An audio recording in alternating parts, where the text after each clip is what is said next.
Bonjour Damien. Bonjour. Racontez-nous qui vous êtes et ce que vous faites. À la base, je suis journaliste. Ça fait 15 ans que je fais ce métier. Un journaliste un peu particulier parce que je me suis rendu compte assez vite que les nouvelles technologies étaient en train de changer la manière dans laquelle on produisait, on consommait de l'information. Et donc, historiquement, je suis un agencier. J'ai travaillé en agence de presse en Belgique, l'équivalent de l'AFP, mais en Belgique. C'est là que j'ai vraiment appris mon métier en fait. Quand je suis sorti de mes études, j'ai eu cette chance-là d'aller très vite travailler sur les matières internationales, les matières économiques liées au changement de la nouvelle économie. Puis progressivement, je me suis amusé à bloguer, voilà, à aller me mettre en danger les certitudes que je pouvais avoir en tant que jeune journaliste par rapport au monde qui m'entourait. Et c'est comme ça que j'ai découvert la force du réseau. Alors Damien, donc journaliste, blogueur et aussi prof. Racontez-nous le métier de professeur que vous portez. Moi, je ne me considère pas vraiment comme un professeur en fait. J'ai pas le titre déjà, j'ai pas fait les études pour être prof, mais j'ai passé beaucoup de temps avec des jeunes. Quand j'étais chef chez les scouts, par exemple, c'était des moments importants dans ma vie et je me suis rendu compte qu'il y avait des choses qui se passaient autour du feu de camp.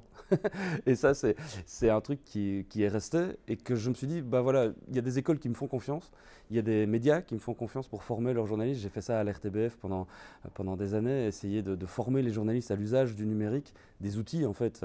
Mais ce qui est plus important que les outils, c'est l'état d'esprit qui va avec. Et c'est ce que j'essaye de faire avec mes étudiants, c'est de les empowerer eux-mêmes, de leur donner des outils, de leur donner le mindset qui va faire en sorte qu'eux-mêmes vont se rendre compte que finalement, être indépendant, entreprendre, ça peut être un vrai plan A, plutôt que de se dire on va juste essayer de trouver un CDD ou un CDI pour faire plaisir à papa et maman. Décrivez le cours et quel est l'intérêt qu'il porte, selon vous?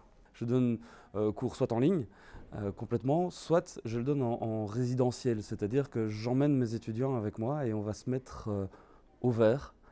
Pendant 3 ans, on a fait ça dans une ancienne gendarmerie, dans mon petit village qui avait été retapé pour pouvoir accueillir des gens. J'ai moi-même, en tant qu'entrepreneur, à ce moment-là, essayé de comprendre les attentes, comprendre comment je pouvais apporter une plus-value aux étudiants. Il se fait qu'il y a 3 ans, j'ai co-créé un accélérateur de start-up en Belgique qui s'appelle Nestup, où j'accompagne des start-up au quotidien. Et très naturellement, en fait, mon cours, je l'ai hébergé au même endroit que les startups se trouvent. Et donc, il y a une belle interaction qui se fait avec des start-upers qui viennent pitcher devant les étudiants, des étudiants qui réfléchissent à des projets, qui pitchent devant des startups. Et le principe, c'est de faire ça pendant 4 jours d'affilée, où on travaille, on mange, on dort, on boit ensemble pendant 4 jours. Et donc, voilà, c'est un petit peu ça l'environnement que j'essaie de créer pour que les étudiants se rendent compte qu'il se passe un truc, il se passe quelque chose et que finalement, je peux leur donner tout ce que je veux comme matériel, c'est à eux de s'en emparer. Quelles sont les consignes qu'on pourrait avoir dans une entreprise pour essayer de simuler, émuler ce type d'environnement que vous créez quand vous amenez vos étudiants en résidentiel, comme vous le dites? J'avoue que je suis un peu démuni par rapport au monde de l'entreprise tel que je le connais aujourd'hui, parce que j'ai l'impression que l'entreprise est encore très très hiérarchique, très verticale, avec des silos au sein des entreprises. J'ai l'impression que le fait de décloisonner les teams est quelque chose d'intéressant. Faire travailler des gens qui n'ont pas l'habitude de travailler ensemble amène à en donner un vent d'air frais. Le siècle qui s'ouvre devant nous ici est manifestement un siècle de co-création de valeurs, de création de contenu et de storytelling où on montre ce qu'on a dans le ventre en fait. Qu'est-ce que vous avez comme conclusion ou consigne pour bien réussir une formation en ligne? D'être impliqué. C'est malheureux à dire, mais j'ai l'impression que beaucoup de professeurs s'ennuient à leur propre cours. et c'est marqué nulle part qu'on est obligé de s'ennuyer à son cours. Le truc, c'est qu'il faut pouvoir se réinventer quand on fait ça. Et c'est compliqué, parce que ça demande de se remettre en question, ça oblige quelque part à avouer qu'on n'est pas les meilleurs, qu'on n'a pas forcément raison tout le temps, mais qu'on peut apporter des briques, qu'on peut apporter un état d'esprit. Et c'est pareil en ligne. Moi, mes étudiants, ils savent qu'ils peuvent me contacter à n'importe quelle heure du jour et de la nuit. Je ne vais peut-être pas leur répondre tout de suite, mais ils savent qu'ils auront une réponse, ils savent qu'à 22h30 un dimanche soir, si je suis connecté et qu'ils ont des questions, je pourrai répondre. Quand on est en ligne, on n'est pas dans un bac à sable qui est hermétique à ce qui se passe au dehors. Être présent sur les réseaux sociaux, c'est s'affirmer soi, c'est montrer qui on est, c'est dire on n'est pas des machines, on est des êtres humains et on avance dans notre carrière et on grandit et on se plante et on apprend des trucs. Et la construction du réseau, même si les boîtes qu'on peut lancer ne marchent pas, on aura appris des trucs et on aura construit des liens et ça a de la valeur. Finalement, Damien, vous avez parlé d'être en ligne, les réseaux, ce monde digital, mais pour vous, c'est éminemment humain. Ah oui, c'est vital ça. Les machines, elles sont fantastiques parce qu'elles nous permettent de fluidifier des processus, de faire en sorte qu'un petit like, on tient la relation tendue. C'est ridicule, mais c'est ça en fait. Et tous ces signaux faibles, ils ont du sens, ils participent à créer de la confiance. La confiance, ça ne s'achète pas. La confiance entre un consommateur et un producteur, ça ne s'achète pas, ça se construit, ça se perd, ça se gagne au quotidien. Et c'est en ça que tous ces processus-là, je trouve, ont énormément de sens parce que, diable, si on n'a plus ça, c'est à désespérer de la nature humaine. Si on n'est pas capable de construire des relations qui apportent une plus-value dans les écosystèmes dans lesquels on gravite. Et moi, c'est le pari que je fais en fait. C'est que si on est vrai, si on est droit dans ses bottes, si on a un bon produit, si on le consomme soi-même, son propre produit qu'on est en train de construire, l'argent sera une conséquence. Quel est le message clé que vous voulez que vos étudiants retiennent de votre intervention? Moi, ce que j'essaie de leur faire passer comme message, c'est que ce que je leur raconte, j'essaie de l'appliquer à moi-même. C'est important parce que qui on est quand on dit il faut faire ça, alors qu'on ne le fait pas soi-même. C'est pas crédible et c'est pas consistant. J'essaie juste de leur faire comprendre que l'innovation, elle est partout, elle est tout le temps. Innover, c'est pas une fin en soi, mais changer le monde, oui. Le status quo, il doit être challengé tout le temps, sinon quand il n'y a plus de mouvement, il n'y a plus de vie. Donner du sens, très visiblement, vous êtes important. En quoi la technologie joue un rôle dans la recherche du sens? Pour moi, à la base, la technologie, elle est agnostique. Quand on construit une plateforme, on espère que les gens vont l'utiliser, mais a priori, on ne va pas faire de la modération de ce qui va se passer. C'est d'ailleurs un des grands enjeux de ce qui se passe pour l'instant. Mais toutes les plateformes, tous les réseaux sociaux ont toujours dit « nous sommes des hébergeurs, pas des éditeurs ». Sauf qu'on voit très très bien que c'est en train de bouger, c'est en train de changer. Ils sont obligés de commencer à avoir un avis et d'éditer les contenus qui sont mis sur ces plateformes. Pour moi, la technologie, ça doit être un enabler. Ça doit ouvrir des portes, ça doit faciliter des processus, ça doit fluidifier la circulation de l'information, briser les silos, faire en sorte qu'un maximum de gens puissent se sentir comme une synapse dans le cerveau. C'est ça le peer-to-peer. C'est l'information, elle passe, on prend et on donne. C'est une image très humaine en fait. C'est l'histoire que nous sommes des synapses dans un cerveau. C'est très organique. Mais c'est comme ça que les réseaux se développent aujourd'hui. Damien, quelles sont les consignes pour qu'une entreprise puisse bien bénéficier de ces nouveaux médias? Je pense que la nature même du réseau fait en sorte que les entreprises qui vont réussir à s'inscrire dans cette dynamique-là sont des entreprises qui vont littéralement se mettre à plat. On va écraser les hiérarchies et on va faire en sorte que les murs de l'entreprise soient le plus poreuses possible. Parce que cette porosité-là va apporter à un moment donné une forme d'évolution qui va faire en sorte qu'on va se tromper rapidement, on va fermer beaucoup de portes rapidement pour garder les portes ouvertes sur les vraies innovations et sur les vrais challenges qui vont y avoir derrière. Et de nouveau, la technologie ouvre et facilite ça et on ne pourra pas aller contre, on ne reviendra pas en arrière là-dessus. Se raconter, c'est pas dire on est les plus grands, les plus beaux, les plus forts, personne n'y croit. On a tous la possibilité de le vérifier et de voir que vous n'êtes pas le plus grand, le plus beau, le plus fort. Par contre, de dire on essaye de faire des choses et voilà le process dans lequel on est engagé, voilà ce qu'on va tenter. Jeter des bouteilles à la mer et 9 fois sur 10, personne ne va s'en emparer. Moi, je me plante tous les jours. Mais quand on se micro-plante, ça permet deux choses. Ça permet d'être humain, de dire on n'est pas des machines. Ça permet d'apprendre de ses erreurs. Ça permet aussi de jouir beaucoup plus facilement de ses succès. Assumer ses échecs, c'est aussi jouir pleinement de ses succès. Et ça, il n'y a personne, à partir du moment où on est ouvert à ça et où on le raconte et où on l'explique, qui vous en veut quand vous êtes droit dans vos bottes et le plus intellectuellement honnête possible quand vous le racontez. Finalement, Damien, quand vous parlez de se raconter, j'ai l'impression que c'est aussi une question d'accepter de présenter l'imperfection. Je pense que c'est intellectuellement malhonnête de ne pas accepter en tant que journaliste que observer un phénomène, c'est l'influencer.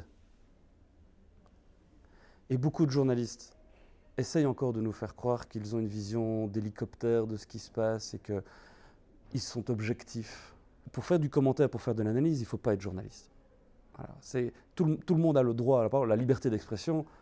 Pour moi, c'est ça fondamentalement, c'est le droit de raconter des bêtises aussi. Quand on est journaliste, on se met au service des gens, on se met au service de nos audiences, pas de nos rédacteurs en chef.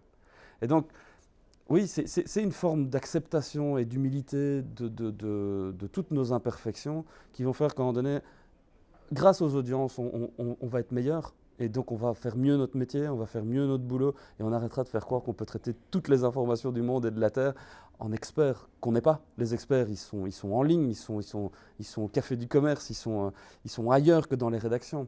Jusqu'où faut-il aller dans cette notion d'être ouvert et d'être transparent en entreprise? La transparence est un terme qui a été utilisé à toutes les sauces, notamment en politique. Un peu un cache-sexe derrière tous les manquements qu'on pouvait avoir dans la transmission ou pas d'informations. Ce qui est assez dingue de constater, c'est que les lois, et dans beaucoup de pays européens c'est le cas, les lois obligent à la publicité d'un certain nombre de documents, et je prends le cas de la Belgique, que je connais plutôt bien, c'est pas le cas. Donc l'open data est quelque chose qui participe de ça dans les entreprises, qu'elles soient publiques ou privées d'ailleurs, dans les institutions. Je pense que cette forme de transparence-là, de mettre à disposition les datas brutes, validées, certifiées, permettent à un moment donné de, créer de la confiance, et deux, de créer de la valeur. Parce que quand des gens, quand des entrepreneurs, quand des citoyens, à un moment donné, ont confiance dans les chiffres qui nous sont donnés, dans les datas auxquelles on a accès, qui sont utilisables et réutilisables par nos machines, on peut créer de la valeur, on peut créer des nouveaux services, on peut faire des mash-up, on peut... Voilà, et c'est là, à un moment donné, le pari qu'on fait quand on est transparent, c'est qu'on va donner à voir un certain nombre de choses qui peuvent paraître être tellement obvious en interne qu'on ne voit plus leur intérêt. Et que d'autres, avec leur prisme, leur background, leurs propres problèmes, vont s'en saisir et vont créer de la valeur par derrière. La transparence en tant que telle n'a aucun intérêt. Ce qui est important, c'est la vision qu'on en a et pourquoi on le fait. Dans ma propre manière de travailler, j'ai acheté un véhicule que j'ai modifié, les communautés en ligne m'ont aidé à le transformer en une newsroom mobile avec des spécificités, avec du matériel. L'important, c'est l'usage qu'on en fait. Donc, moi, je ne suis pas un vendeur de bagnole. Le modèle économique de ma société n'est pas de vendre des voitures. Donc, le code source du véhicule, je l'ai ouvert. Tout est en ligne. J'ai expliqué, voilà, si vous voulez faire la même chose, voilà le plan de route, voilà par où il faut passer, voilà les outils que j'ai utilisés. Vous ne vous cassez pas la tête à refaire un benchmark sur le modem à mettre dans le coffre. Je l'ai fait et je vous offre le fruit de mes résultats. Ce qui m'intéresse par contre, c'est ce que vous allez en faire. Vous dites, nous sommes tous des hotspots humains. Comment favoriser cet état d'esprit en entreprise? Ce que j'ai essayé de dire, c'est que dans l'approche qu'on peut avoir par rapport aux gens, le regard qu'on peut avoir, les poignées de main qu'on peut avoir, on donne déjà à voir beaucoup de choses. Pas besoin de le tweeter, ça se ressent, ça se partage, c'est très implicite, ça se mesure pas, ça se quantifie pas, mais ça se ressent, c'est du feeling. C'est pour ça que le présentiel est important. On peut faire beaucoup de choses en ligne, mais il y a des odeurs, il y a des feelings qui passent pas encore par l'écran, pas encore. En entreprise, c'est pareil. On peut faire plein de choses en ligne, de plus en plus. En télétravail, à distance, sur plein de fuseaux horaires différents, construisons de la valeur de cette manière-là. Mais même ceux qui fonctionnent comme ça, si on prend des boîtes comme WordPress ou comme d'autres qui sont complètement éclatées, complètement décentralisées, les moments où ils se retrouvent tous au même endroit physiquement donné, ça a du sens. Donc faire en sorte que quand on se réunit, il y a une vraie plus-value, ça c'est intéressant. Damien, vous êtes journaliste. Le métier de journaliste est en pleine mutation. Comment est-ce que les entreprises peuvent appréhender cette mutation quelque part, même si je ne suis pas une média, enfin pas affiché média. Et quelle place aurait un journaliste, le rôle de journaliste en entreprise? Pour beaucoup de journalistes, je pense qu'on est tous dans la même situation. On a conscience que les choses sont en train de bouger. On a conscience qu'effectivement les modèles économiques sont cassés, qu'il faut les réinventer.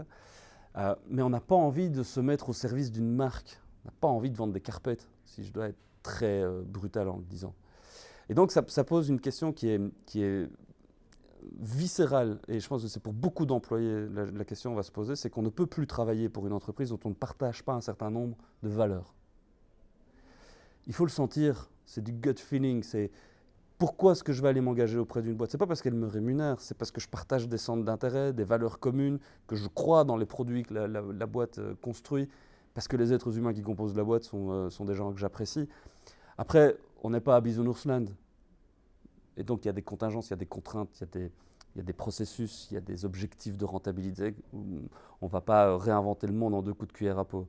Par contre, je suis convaincu que dans les entreprises, effectivement, les capacités de storytelling que peuvent avoir des professionnels de l'information, oui, il y a une vraie plus-value derrière, parce que ce qui est vraiment très important, c'est la véracité des faits.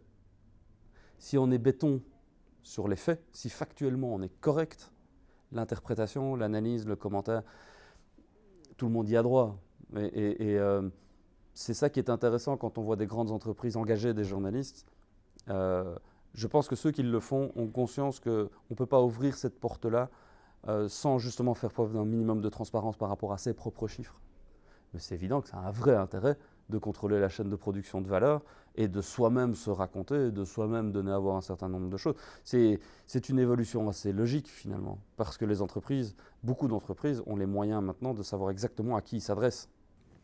Damien, vous avez parlé de storytelling, vérification, data, l'ouverture, transparence, et le mot qui est survenu plusieurs fois, c'est le mot de la confiance. En quoi c'est important, ce mot de confiance aujourd'hui? Je pense que quand on n'a pas confiance, on ne peut pas bouger librement. Et ça se construit, et ça se perd. Et c'est ça je pense que c'est ça qui fait qu'à un moment donné, on décide de se lever le matin. La notion de confiance, elle est très très intangible en fait.